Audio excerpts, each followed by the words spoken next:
This is George Dionne with Metal Express Radio, and I'm here with Al Pitrelli of the Trans-Siberian Orchestra. He is the musical director and the guitarist. How you doing today, Al? All things considered, my friend, pretty good, thank you, and I hope you're well also. I am. Thanks for the well wishes. We're talking about the Trans-Siberian Orchestra streaming event that's going to be broadcast on December 18th, 2020, Christmas Eve, and Other Stories Live. Now, this streaming event is obviously due to the COVID lockdowns. Do you want to talk a little bit about it? Yeah, well, Paul O'Neill, gentleman who founded and created the Trans-Siberian Orchestra, told us a long time ago that, you adapt, you overcome, you improvise, when you're faced with something like this, and you figure out a way to do it. So back in August, I got the phone call from the O'Neill family and our manager saying, no, it's not going to happen this year. We have to cancel the tour, which put me back on my heels because, we've never canceled a show. We've never been late to a show, Right. We've never missed a downbeat ever. So the thought of canceling an entire tour, it was like a surreal conversation. I still can't get my head around it, but it is what it is right now. But again, you adapt, you overcome, you improvise, and, we said we're not laying down to this thing. There's going to be a way that we're going to, be able to celebrate our holiday traditions with so many people who have embraced us for so many decades now. And here we are, you and I are chatting about it. So for the first time ever, on December 18th at 8 o'clock East Coast time, we're going to live stream Christmas Eve and Other Stories into everybody's living rooms. That means you guys get to stay home, stay in your pajamas, get the fireplace going, do whatever you got to do. No parking, no traffic, no babysitters, no dog sitters, nothing. No bad seats. Everybody at home in their living room will have a front row seat to the first time ever live stream of this tradition. And it's being broadcast at transsiberian.com and also tsolivestream.com for a very, very reasonable price of $30. I must say. Well, listen, we've been keeping our ticket prices down at the venues forever.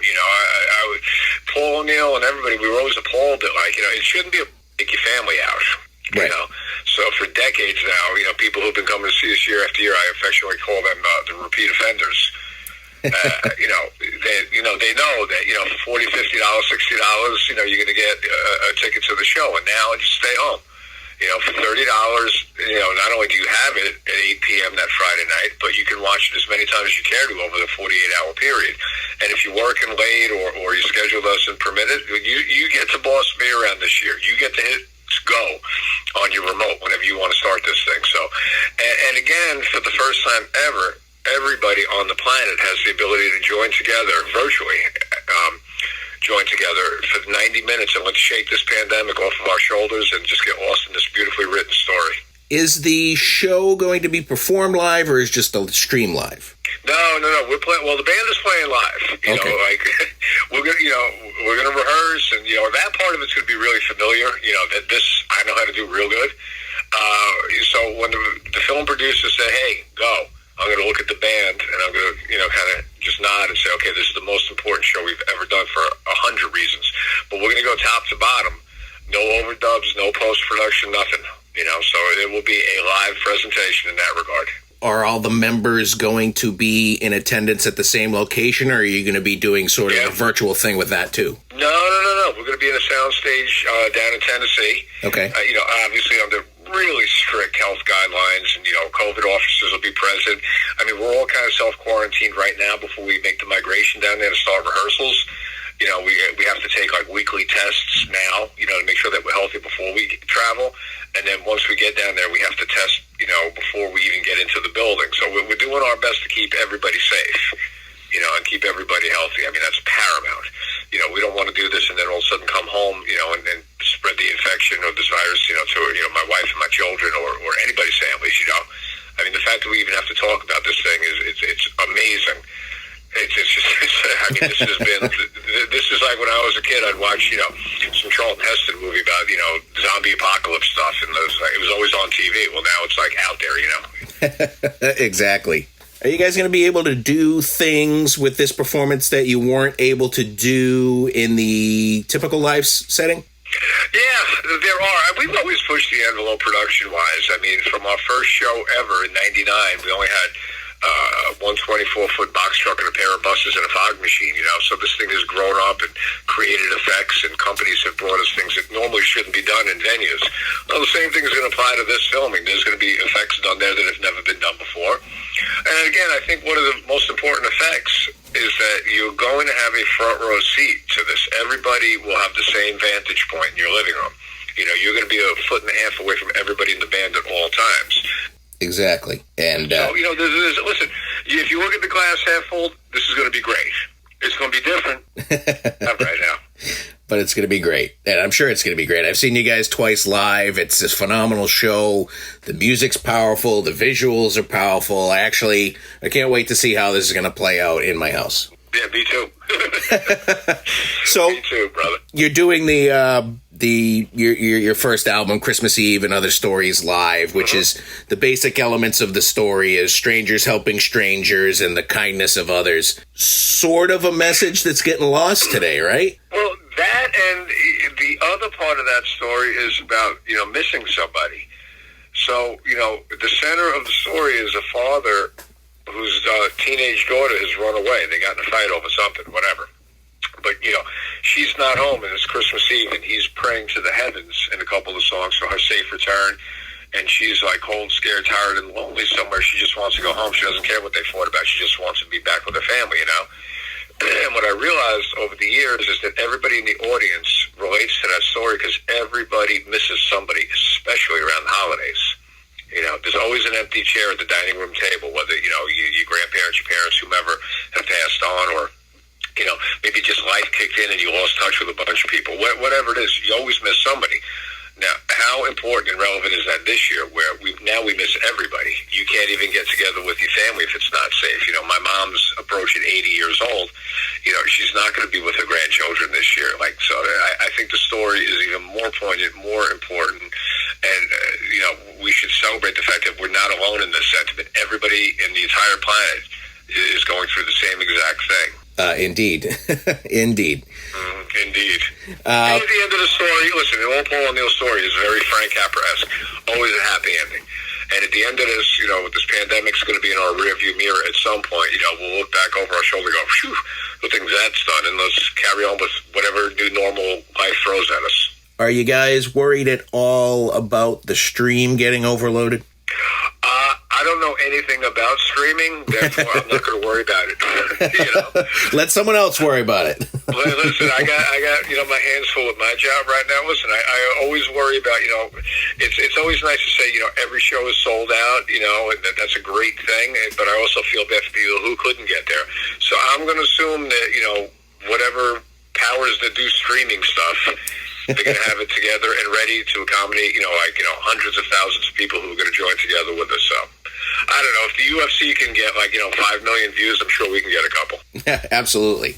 You're joining your East Coast band and your West Coast band together for this. I mean, the main backing band is the Savatage guys that have been there for a while.